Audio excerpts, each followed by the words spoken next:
feud explodes. Queen takes unprecedented step to punish Meghan and Harry at Jubilee for trashing royal.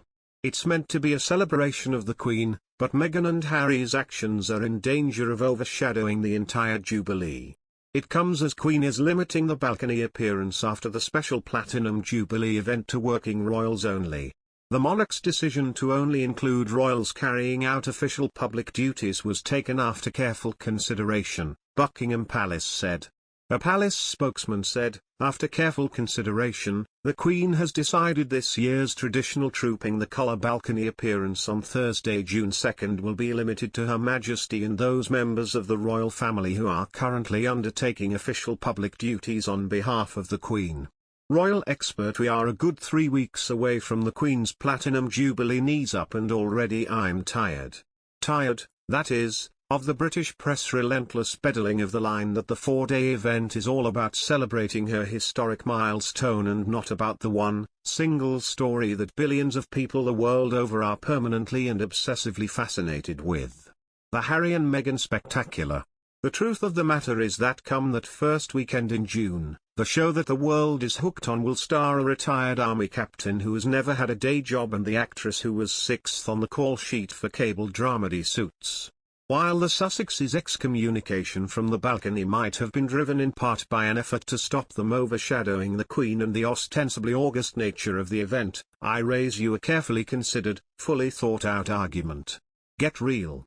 The Jubilee is going to be a circus dominated by the temporary re-entry to the royal midst of not only Harry and Meghan but also of his permanently disgraced uncle Prince Andrew.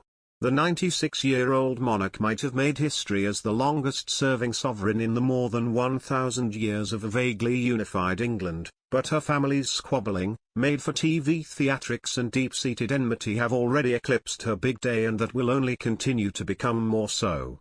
While the revelation that Harry, Meghan and their children Archie, 3, and 11-month-old Lilibet will be jetting in for the event having settled that particular question, a couple of new Sussex-related headaches have sprung up in the last 24 hours. There is of course the $140 million Netflix question. When the Sussexes travelled to the Netherlands last month for the Invictus Games, it was with a 30-person crew from the streaming giant trailing their every move. Now, this was technically for the documentary Harry is making for the company, called Heart of Invictus, one of only 2 programs created by the couple which were publicly greenlit. The other, a children's cartoon that was the brainchild of Meghan called Pearl, was axed earlier this month as part of a swath of cancellations. Suffice to say, the pressure must surely be on the duo to come up with the goods, especially given Netflix's stock market woes, having lost $71 billion of share price value. What would be more of a must-watch draw for the platform's waning viewership than some sort of behind-the-scenes access to the biggest royal event in a decade? The result, while the Queen should only be focusing on brushing her corgis in preparation for their moment in the spotlight, Buckingham Palace is reportedly putting plans in place to ensure boom mics and lighting operators aren't able to breach palace gates. A well-placed source told The Sun, there are concerns tension could explode if the Netflix team comes to the UK and tries to exploit their opportunities. The worry is they will push it and try to gain access to areas of Jubilee celebration events where they can film Harry and Meghan and their children. While there is not a shadow of a doubt that any TV crew would be wholly barred from the grounds of Windsor Castle or Buckingham Palace, the same report says there are concerns that the presence of a Netflix crew could at the very least cause a major distraction. Senior courtiers believe that Netflix will see it as one big opportunity to exploit their Mega Millions agreement with the couple. So a team of palace aides will be on standby to keep a very close eye on the crew, and act as minders, if need be. Whether there are lurking cameras and walkie-talkie wielding producers frantically yelling "get the shot."